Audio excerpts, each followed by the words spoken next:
අද කතා කරමු ආදේශ මගින් අනුකලනය කොහොමද කරන්න කියලා.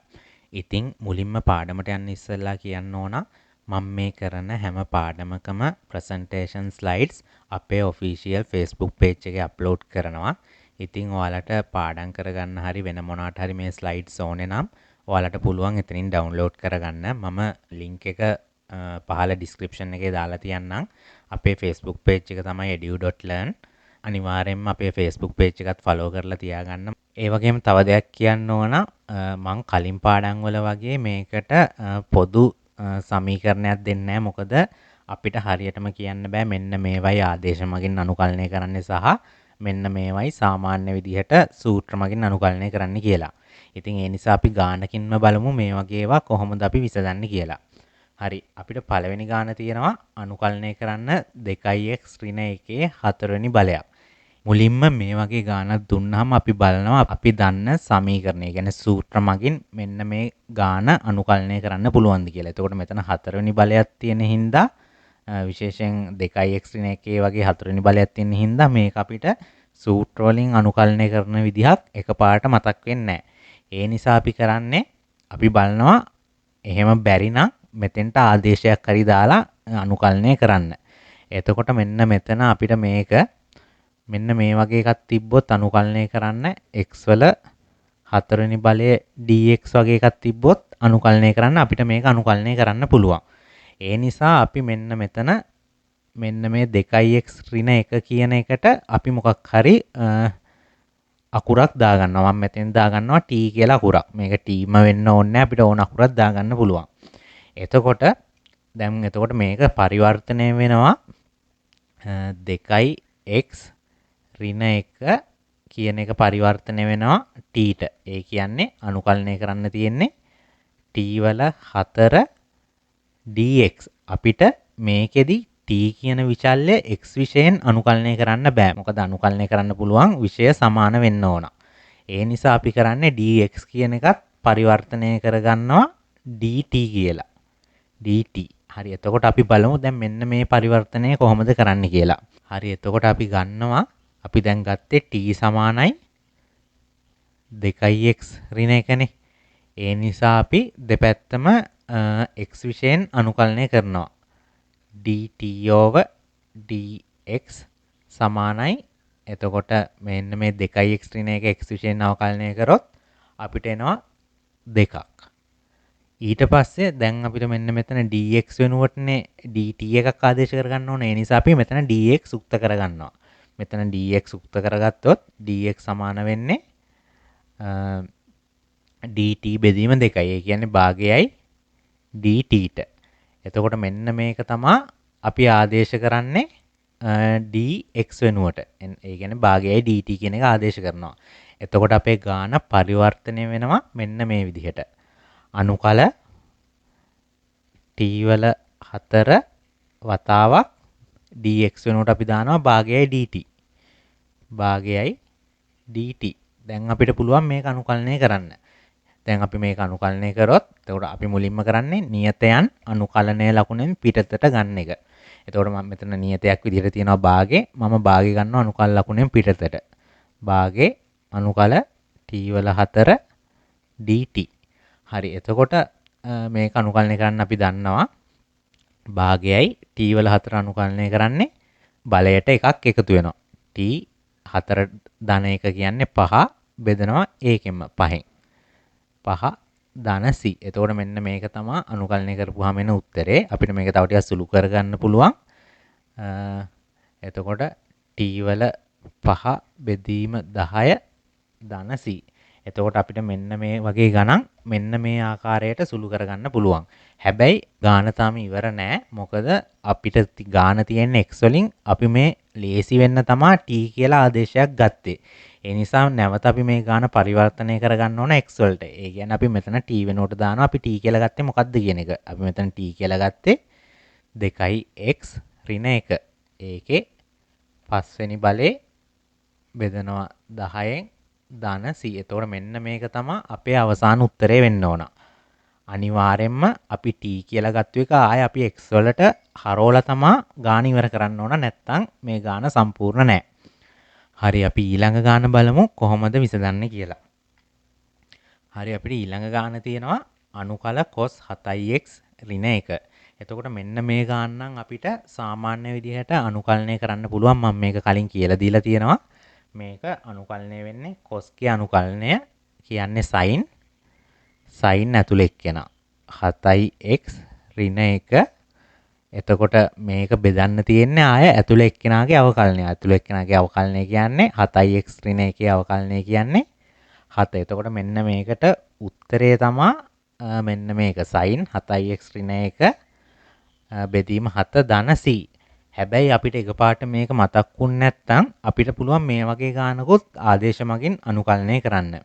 අපි මෙතනදී දැන් අපිට හිතන්නකො මෙන්න මේ 7x ඍණ 1 කියන එකට අපි ආදේශයක් දාගන්නවා t කියලා. මේක මම ගන්නවා t කියලා. එතකොට මම ගත්තේ t සමානයි 7x ඍණ 1. දැන් මම dx උක්ත කරගන්න මෙතනින් මේක x විශේෂයෙන් අවකලනය කරලා මොකද dx කියන එක dt කරගන්න බෑ. ඒ නිසා මම මේක x විශේෂයෙන් අවකලනය කරනවා. dt over dx සමානයි 7x අවකලනය කරපුවාම 7. ඊට පස්සේ මම dx කියන එක උක්ත කරගන්නවා. dx සමාන වෙන්නේ 1යට 7යි dt ට. හරිනේ. එතකොට මට පුළුවන් dx කියන එක වෙනුවට 1යට 7යි dt කියලා දාගන්න. දැන් අපේ ගාන පරිවර්තනය වෙනවා මෙන්න මේ ආකාරයට. එතකොට මෙන්න මෙහෙම එනවා. අනුකලනය cos 7x ඍණ 1 වෙනුවට මම ගන්නවා t. වතාවක් dx කියන්නේ 1/7 dt. හරිනේ. ඊට පස්සේ මම කලින් ගානේ වගේම නියතේ ගන්නවා අනුකල ලකුණේ පිටතට 1/7 අනුකලනය cos t dt. හරි. දැන් අපි දන්නවා cos t ගේ අනුකලනය වෙන්නේ sin t. එතකොට 1යට 7 වතාවක් sin t. හරිනේ. දැන් ඊට පස්සේ අපිට මේක මේ විදිහට තියන්න බෑ. sin t කියන එක වෙනුවට මම ආය ආදේශ කරනවා t කියලා මම ගත්තේ මොකද්ද කියන එක. ඒ කියන්නේ 1යට 7යි වතාවක් sin t කියන්නේ 7x ඍණ 1. 7x ඍණ 1 ධන c. එතකොට මෙන්න මේ ගාන මේ ආකාරයට අපිට සුළු වෙනවා. මේක තව ටිකක් සුළු කරලා ලිව්වොත් අපිට පුළුවන් 1යට 7යි sin 7x ඍණ 1 ධන c. එතකොට අපි දන්නවා මෙන්න මේකයි මෙන්න මේ ගානයි මෙන්න මේකයි දෙකම සමානයි. හරිනේ. එකම උත්තරේ තමයි අපිට ඇවිල්ලා තියෙන්නේ. ඉතින් අපිට මෙන්න මේ වගේ ගානක් උනත් ආදේශ මගින් සුළු කරගන්න පුළුවන්. හරි අපි දැන් බලමු ඊළඟ ගාන කොහොමද හදන්නේ කියලා. ඊළඟ ගානේදී අපිට තියෙනවා එක බෙදීම 2x ඍණ 1 වර්ගමූලයක් අනුකලනය කරන්න. එතකොට මෙතන අපිට එක බෙදීම වර්ගමූල x වගේ එකක් තිබ්බොත් අපි දන්නවා අනුකලනය කරන්න. මොකද වර්ගමූලය කියන්නේ භාග්‍ය බලය. ඒ කියන්නේ එක බෙදීම x ගේ භාග්‍ය බලය වගේ එකක් තිබ්බොත් අපි දන්නවා මේක අනුකලනය කරන්නේ කොහොමද කියලා. ඒ නිසා මම මෙතෙන්ට දාගන්නවා t කියලා එකක්. මෙන්න මේ දිග 2x ඍණ 1 කියන එකනේ අපිට අනුකලනය කරන්න ටිකක් අමාරු. ඒ නිසා මම ඒක කොට කරලා දාගන්නවා t කියලා. එතකොට ඊට පස්සේ දැන් මම t කියලා ගත්තේ t සමානයි 2x ඍණ 1නේ. එතකොට මම කලින් වගේම dx dt කරගන්න ඕන නිසා මේක දෙපැත්තම x විශයෙන් අවකලනය කරනවා. dt over dx සමානයි 2යි. එතකොට අපිට එනවා dx සමානයි භාගයයි dt කියලා. හරිනේ. ඊට පස්සේ දැන් මම මෙන්න මේ ගාන මට පරිවර්තනය කරගන්න පුළුවන් අනුකල 1යට මූල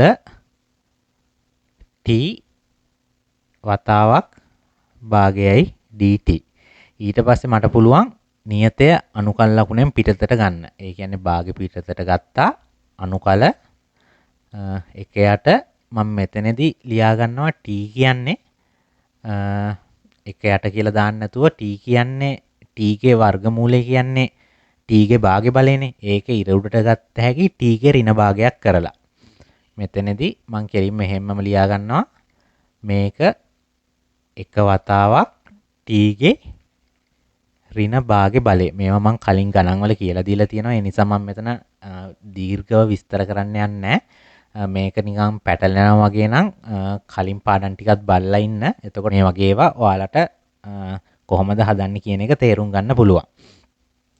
හරි ඊට පස්සේ මේකෙදි t උඩට ගත්තා. ඊට පස්සේ භාගෙත් එළියට ගත්තනේ නියතේ. මෙතන ඉතුරු වෙනවා dt එක. හරිනේ. දැන් මේක අපි අනුකලනය කරන්න දන්නවා. දැන් මෙතන ඇත්තටම තියෙන්නේ භාගයයි අනුකල t වල ඍණ භාග්‍ය බලයක් dt. ඒ කියන්නේ t ගේ ඍණ භාග්‍ය බලයක් අනුකලනය කරන්න.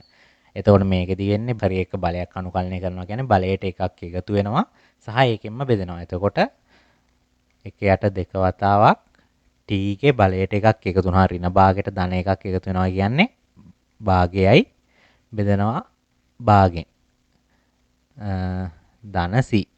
හරි මේක අපිට තව ටිකක් සුළු කරොත් අපිට පුළුවන් මෙන්න මේ දෙක උඩට යනවනේ. එතකොට මෙන්න මේ දෙකට මේ දෙක කැපෙනවා. එතකොට මේ දෙක කැන්සල් වුණාම අපිට එනවා මම මේ පැත්තෙන් ලියන්නම්. අපිට එනවා එතකොට t ගේ භාග්‍ය බලයක් t ගේ භාග්‍ය බලය ධන c එකක්. හරිනේ. ඔච්චරනේ ඉතුරු වෙන්නේ. එතකොට මෙතන t ගේ භාග්‍ය බලය කියන්නේ 2x ඍණ 1 භාග්‍ය බලය. භාග්‍ය බලය ධන c. මෙතන භාග්‍ය බලය කියන්නේ ඇත්තටම වර්ගමූලය. එතකොට 2x ඍණ 1 වර්ගමූලය ධන c. එතකොට මෙන්න මේ ගැටලුව මෙන්න මේ ආකාරයට අපිට සුළු කරගන්න පුළුවන්. ඉතින් මම අද වීඩියෝ එකෙන් කතා කරන්න බලාපොරොත්තු වෙන්නේ මෙන්න මේ ටික තමයි. අපි ඊළඟ වීඩියෝ එකෙන් කතා කරමු බෙදීමක අනුකලනය දෙවෙනි කොටස. මම පළවෙනි කොටස කලින් කරලා තියෙනවා. ඊළඟ වීඩියෝ එකෙන් කතා කරමු බෙදීමක අනුකලනය දෙවෙනි කොටසයි. ඉතින් ඒ වගේම මතක් කරන්න ඕන අය මෙන්න මේ ස්ලයිඩ් ටික මම අපේ official Facebook page එකේ edu.learn කියන official page එකේ මම අප්ලෝඩ් කරනවා. ඉතින් ඔයාලට මේ ස්ලයිඩ් එතනින් ඩවුන්ලෝඩ් කරගන්න පුළුවන්. එහෙනම් ඊළඟ වීඩියෝ එකෙන් හම්බෙමු.